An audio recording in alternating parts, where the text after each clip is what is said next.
赖清德相信一句话：没有一颗子弹落在台湾之前就不算打。再照国台办那种畏首畏尾的论述方法，两岸是一定要战争的。两岸和平现在竟然变习近平的责任呢？笑死人！参与民进党他不会跨过那条线，那就是打。所以2024联合利剑 A 之后，他是完全没有退回去。揭晓两岸问题的时刻快要到来。国民党两岸论述是废物，民众党两岸论述是没有。中华民国就是两岸内战中的蓝鱼政权，红的在掩盖历史，蓝的在编造历史。那我绿的编一个新的东西出来，那我就对啦，天下无敌啊！今天我们最大的障碍叫赖清德，今天想让两岸打仗的叫赖清德。赖清德的预判是他要达成两岸对战，而且还可以进一步鼓行民主内战，最终达成中美冷战。但是老美是没有出手的，中美是不战，美国就忙着世界收割中国的海外的资产啊。Ladies and gentlemen, welcome the host. 台湾可能自己觉得没有感觉啦，这是什么你知道吗？中华民国国防部即时军事动态，6月24号，赖清德的意图，你觉得老公是笨蛋吗？你觉得习近平是傻逼吗？习近平当然知道啊，老公当然知道啊。什么叫做45海里直升机？代表是共机啊，不是直升机飞过来哦，是共舰载着直升机在这边飞哦，因为你又不标共舰嘛。所以呢，它是共舰载着直升机在那边飞，什么意思？自从2024联合利剑 A 之后，以前哦，我们的这防空识别区哦，我们还画得远一点，还把东沙岛画进来，对不对？现在东沙岛都已经掉到外面去了，每天，而且你看这里又是直升机，这里又是直升机，代表什么意思？这里有共舰在那边巡弋，所以2024联合利剑 A 之后，它是完全没有退回去。其实老公也知道啦。揭晓两岸问题的时刻快要到来了，这也是为什么昨天我花了很大的力气，之后我会再做一集，我就讲嘛，今天已经到了北京没有任何可以回避的空间了。如果还是继续照国台办那种没有用的这种论述方法，两岸是一定要战争的。我再说一次，再照国台办那种畏首畏尾的论述方法，两岸是一定要战争的。我跟大家讲，国民党能够在立法院能够启动调查权，能够推进，能够跟民进党对打，我觉得就阿弥陀佛了啦，不要再期望说什么国民党有没有论述啦，不要把错误的期待投放在错误的人身上啦。究竟是错付了，既然错付了就要赶快收手，好吧？也不要把错误的期待投射在民众党身上，民众党他们就是不会谈两岸议题，国民党两岸论述是废物，民众党两岸论述是没有啊，只有一个926共识，他们基本是闪避。那其实民进党一定是谈什么？一定是跟你谈台独论述嘛。他现在谈论述已经谈到这种程度，他已经直接跟你讲不接受统一就是独立嘛。那所以现在国台办还不赶快讨论用出一些新的方法嘛？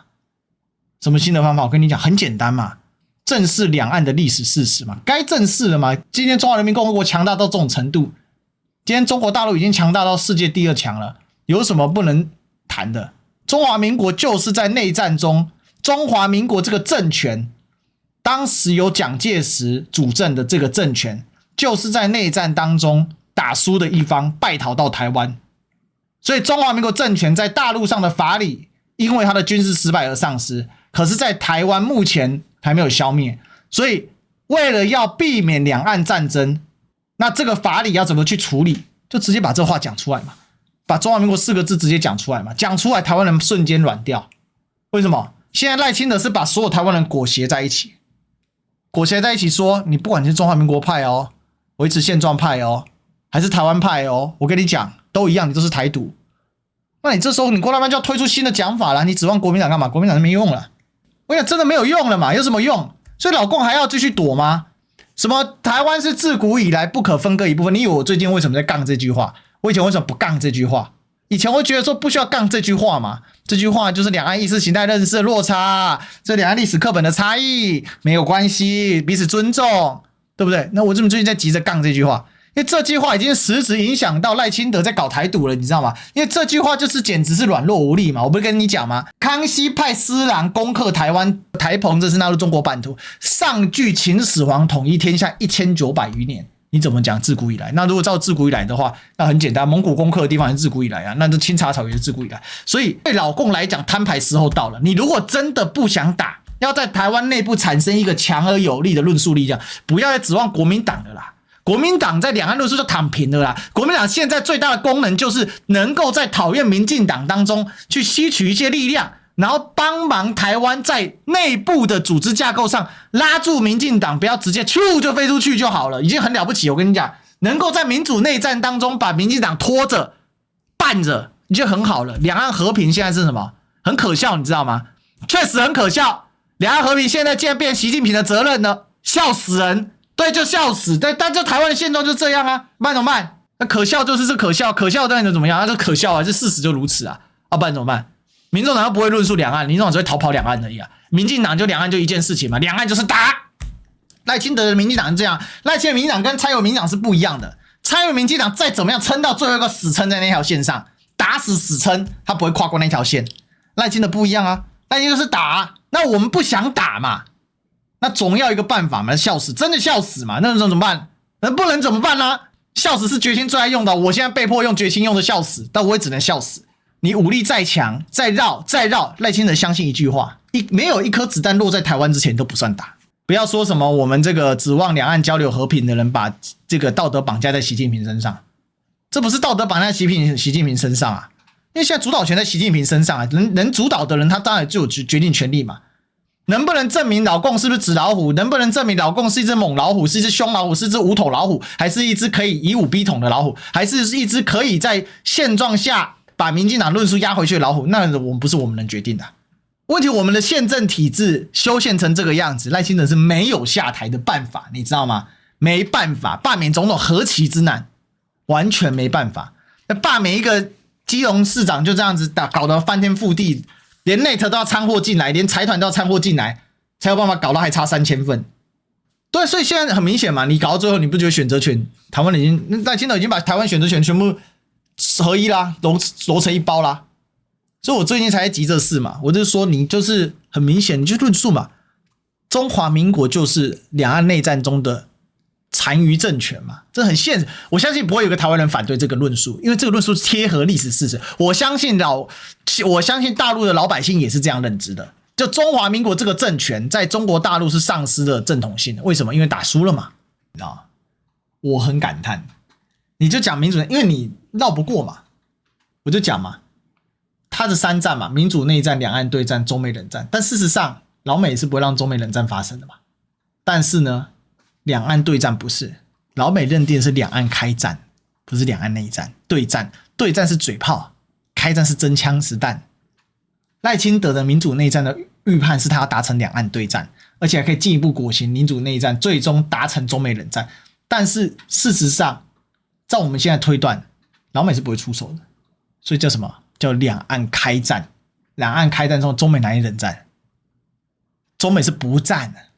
所以叫两岸开战，中美不战，美国就忙着满世界收割中国的海外的资产了。就一个台湾人来讲，当然不希望所谓中华民国被消灭嘛。可是你必须了解到一个，就是历史事实是如此，认知历史事实跟你的情感面那是2件事啊。你干嘛要把这2件事掺在一起？可是没有办法，所以我才讲嘛。对中国共产党来讲，中华人民共和国来讲，1971年到1949到1971年这段历史是要被覆盖的。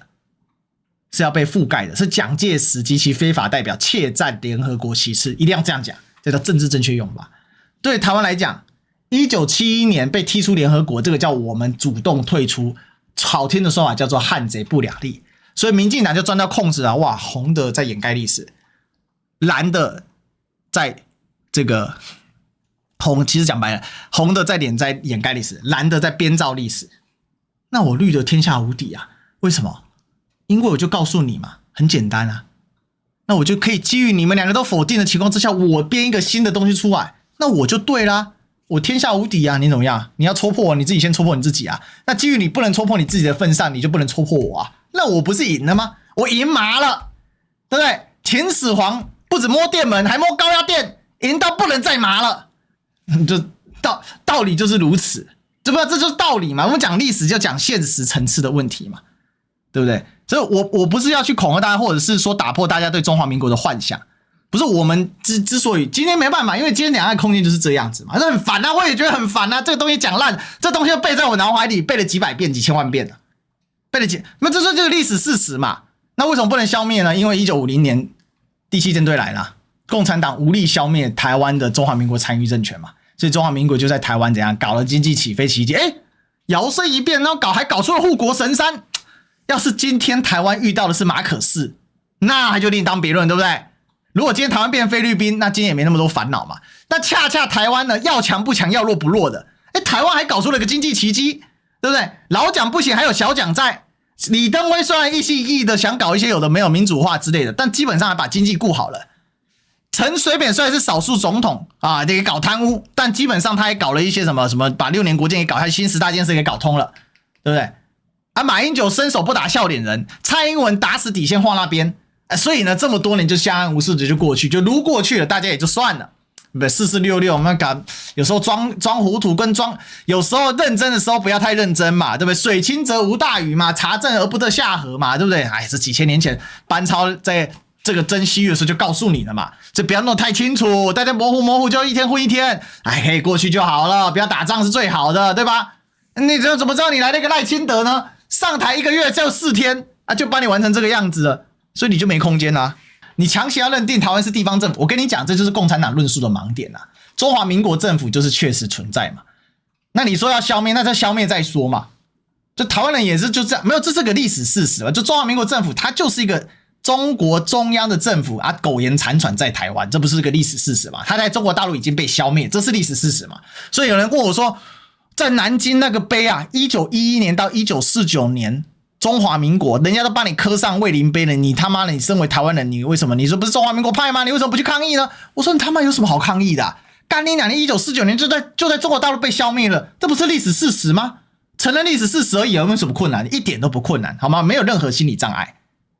今天我们最大的障碍叫赖清德，今天想让两岸打仗的叫赖清德，赖清德是赌两岸不会打仗，但他把两岸疯狂往两岸带过去，他不要让你打仗。所以其实今天要解决两岸的课题，还想维持两岸和平的话，那当然了，如果老共今天一心一意的就说他妈我就是要武统，那你当然可以用你的理论就把人家撵过去嘛。那台湾就看撵不撵得了台湾嘛。但这样必然会逼成一个结果，就是台湾人被迫被赖清德绑架嘛，至少大多数人被迫被赖清德绑架嘛。那赖清德就得逞啊。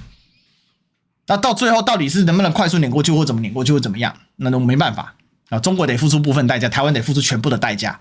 赖清德不用付出代价，因为他就他就飞走了。可是不管怎样都要付出代价，付出代价是两岸人民嘛，不是赖清德嘛？你也抓不到赖清德，我跟你讲，保证你抓不到蔡英文，你也抓不到赖清德，所以没办法。所以我的认为是这样啦，就两岸搞到最后，就是用历史事实来说话，也不要再讲什么自古以来属于中国的一部分的啦，就讲说核心领土丢失啦。不用再去也不用更正，就直接讲核心领土丢失。台湾就是中国在近代的当中唯一一个以省份成建制丢失的核心领土丢失。根据开罗宣言，根据波茨坦公告，根据日本投降诏书，就是属于中国的，就这样。而今天中国唯一的合法政府叫中华人民共和国，这是事实。中国是今天世界国际法人上面在联合国里面唯一合法的中国政府叫做中华人民共和国政府，这是事实。只是我们中华民国政府因为用先退出的方式拒不承认而已。我们都讲事实，这样是最简单的啦，你也不用那么啰里吧嗦啊。这也不是前朝当朝问题，因为就前朝还没结束嘛，这就很尴尬。其实尴尬就在这里嘛，这就是尴尬的地方。你知道为什么朱棣要一直抓着蒙古人胖揍吗？因为蒙古人变成北元朝廷之后朱元璋为什么3不5时就去揍蒙古人？朱棣为什么陈主要去揍蒙古人？要证明合法性嘛。你他妈的蒙古人，你打死不投降，我就他妈揍到你投降为止，揍到你亲口承认元朝皇帝退位，把正统交给我明朝皇帝，他就想这样干嘛，就是如此有这么难，有这么欢吗？我再说一遍，有这么欢吗？因为一直不断的在逻辑海里面打转吗？